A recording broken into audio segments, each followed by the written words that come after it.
Bonjour, pour J'aime Radio, je vais vous demander de vous présenter. Je m'appelle Michel, avec un seul L. Et je suis dans l'association Béthanie depuis, je ne sais pas dire l'année, presque depuis le début. Bonjour, je m'appelle Pascal Eléguarche. Donc je suis bénévole à Béthanie depuis 4 ans et présidente depuis 2 ans, reconduite cette année. Et je travaille avec un bureau et des bénévoles, bien sûr, qui travaillent avec nous pour le fonctionnement des permanences. Et je m'appelle Doucha Belgrave. Je suis à Béthanie depuis de nombreuses années, quand nous étions dans un autre local. Et j'ai suivi donc Béthanie, le parcours pour trouver cet endroit. Et j'accompagne les migrants, les demandeurs d'asile qui viennent ici. Et je peux fournir aussi ce service un peu précis de transcription d'interprétariat. par rapport à votre association, comment elle s'appelle, quel est son objet et à quel moment donc elle a été constituée? Ça s'appelle Béthanie. C'est un collectif qui était sous l'église Saint-Louis. Lors de la crise sanitaire, ça a été donc fermé. Avec la Covid, on ne pouvait pas rester parce que c'était en sous-sol et on avait sanitairement, on ne pouvait pas rester là. Donc on a demandé à la mairie, ils nous ont proposé ce local et nous sommes là depuis le 14 février 2022. Et donc vous avez intégré donc ce local qui est situé à la cité Allende. Voilà, l'ancien théâtre de la Chimère. L'association est composée de 24 bénévoles et c'est un bail précaire. Hein. La cité est vouée à disparaître. Donc vous êtes actuellement en sursis dans ce local qui est quand même grand, donc qui peut accueillir quelques personnes et faire en sorte qu'elles ne soient pas mises à la rue. Mais la problématique de maintenant, c'est qu'on ne vous propose aucune solution de relogement, en quelque sorte. C'est ça ? C'est presque étrange. La problématique qui se pose actuellement, c'est que vous bénéficiez d'un local qui est plutôt grand. Vous aviez aussi plutôt une grande réserve, hein, où certainement les demandeurs d'asile peuvent stocker leurs effets personnels. Et vous aviez notamment des étagères afin de disposer ces effets personnels. Vous partagez la réserve avec d'autres associations. Donc en fait, vous partagez cette réserve avec 2 autres associations. Oui, Ouais, c'est ça. Et c'est toujours d'actualité, non? Eux, ils ont enlevé les rayonnages parce qu'ils sont partis. La L'association majorité des Bois du Château, oui, les tout à associations l'heure. sont parties là-bas, sauf quelques-unes qui restent ici, parce qu'elles devaient aller à Quai-Rentrée. Mais nous, on n'a pas été relogés ni à Coutalaire, ni à Quai-Rentrée. Aucune proposition de la mairie, parce qu'on avait demandé centre-ville, alors que c'est pas... C'est possible d'être en centre-ville. Mais centre-ville, c'était Avec pas... Quai-Rentrée, c'était centre-ville. Mais bon, à Quai-Rentrée, il y a des problématiques de bâtiments, apparemment. On nous a dit d'aller vers des pistes qu'on avait, par exemple l'escale Briseux, à Lorient. On avait aussi l'hôtel des pêcheurs, même, on y a pensé. L'hôtel des pêcheurs, la maison pour tous de Kervin Laennec. On a tout listé, exploré. tout, on a tout fait. Mais La structure ne convient non, pas à l'état d'esprit de... nous accueillir même 4 heures par jour, parce que nous, c'est 4 heures par jour. On a eu des contacts, mais ça n'a pas abouti.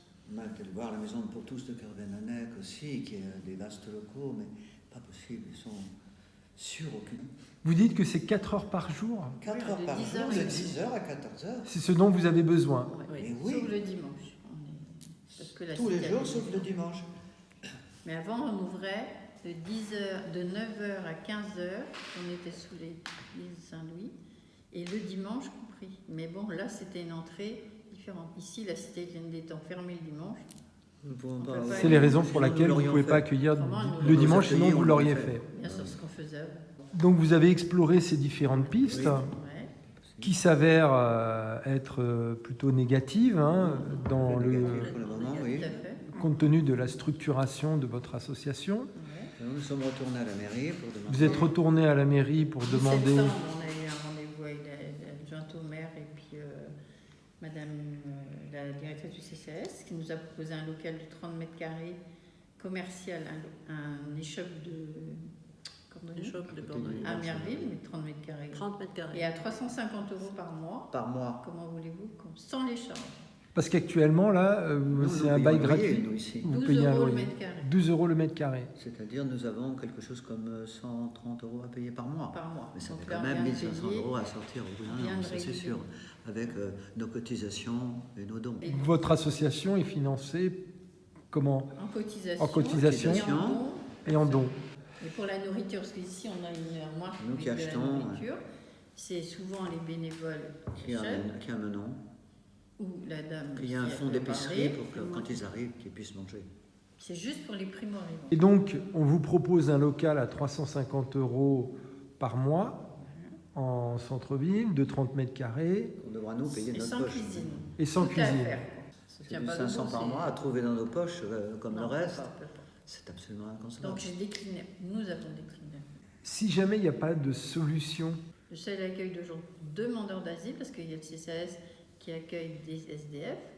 Il y a d'autres structures apparemment qui accueillent des demandeurs d'asile, mais c'est beaucoup Les demandeurs ici qui d'asile viennent quand même. étrangers exilés, Qui viennent il n'y a ici. que nous ici. Qui viennent quand même Donc, ils manger, viennent. faire à cuisiner. Parce que et après, la au bout de cuisine, ces 4 heures, vous savez ce que deviennent justement ces le demandeurs soir, d'asile? ils vont au 115. S'ils ont une place au 115, Ils sont c'est-à-dire, hébergés au 115 la nuit. la nuit. Et dans la journée, rien. Jacques, Rien. entre la médiathèque, la gare, l'hôpital. Au 115, à la ils sont gare. mis dehors à Ils 8 vont dans la heures. journée à la... À 8 heures du s'ils ont matin. trouvé. Justement, Oui. comment ça se passe au niveau Ça du s'appelle- 115? Ça s'est appelé longtemps le SAMU social, mis en place mais par maintenant, Chirac c'est- en son temps. Et puis maintenant, il y a des représentations du 115 dans, pas chaque commune, parce qu'il n'y en a pas à la Nester par exemple. Non, mais pratiquement grande Dans Grande ville. toutes les villes un peu importantes, il y a un 115. Nous, on a un 115 Problème. rue Reblin, qui est un peu central, là, derrière le Grand Marché. Mais Eh qui- bien, il y a 12 places. Il y a Oui, 12 places. Et qui reçoit non seulement Les mais des demandeurs d'asile, SDF les aussi. SDF. Les gens SDF déboutés. plus, Les gens mis à la porte des hôtels. SDF plus. Si bien que c'est toujours plein. Il n'y a pas de place, madame, pour vous protéger ce soir. Il n'y a pas de place demain. Il n'y a pas de place après-demain. Alors on se Et débrouille ça pour va à la déloger dernière- ici ou là, chez les À la Belges. dernière minute, souvent, que on attend, on n'a rien ce soir. Bon, ils disent, Et donc vous les accueillez de Dans la 10 heures dans la Jusqu'à journée, de 14 10 heures heures, à c'est tout. 14 heures. Ensuite, ils sont livrés à eux-mêmes Oui, jusqu'au soir, Oui. où ils S'ils appellent le ont une 115 place. s'ils trouvent une Et place. s'ils n'ont pas de place, Et s'ils n'ont pas de passent place une partie de la nuit dans le hall de l'hôpital, Sur où les ils sont bancs. tolérés jusqu'à minuit. Sur les Oui. bancs. Ils vont sur les bancs ou sur les bancs devant quand ils sont mis à la porte de l'hôpital, ou bien alors à la gare de chemin de fer, là où ils peuvent monter éventuellement Ou dans des portes. dans la salle d'attente de la gare. Ils Oui. attendent que la nuit passe, Voilà. comme ils peuvent. Ils sont au nombre de combien, vous le savez ou pas, à peu près? Vous voulez dire ceux qui sont à la rue? Oui, ceux qui viennent ici, ceux qui se retrouvent à Ceux la qui viennent rue. ici, c'est pas tous ceux qui vont à la rue, mais nous, par exemple, on ne peut pas. On reçoit certains SDF, on en reçoit. Mais c'est pas notre statut, c'est pas notre Oui, c'est pas statut. l'objet Le statut, c'est les principal. demandeurs d'asile qui, eux, n'ont rien. Oui. Tandis que les SDF ont quand même le centre communal d'action sociale, Oui. avec des Oui. Et donc, on en reçoit. Et pour les demandeurs d'asile, ils sont au nombre de combien à peu près? Alors, sur la place, vous voulez dire, il y avait Philippe Ladame qui avait chiffré. Il avait chiffré à 120 sur l'Orient même, et certainement plus à la Nester, Port-Louis, etc. D'ici quelques mois, qu'est-ce que vous allez devenir? Qu'est-ce que vont devenir justement C'est la les... question qu'on se pose. Qu'est-ce qu'on va dit devenir à et qu'est-ce qu'ils vont à la devenir? mairie. Qu'est-ce qu'ils vont devenir? J'ai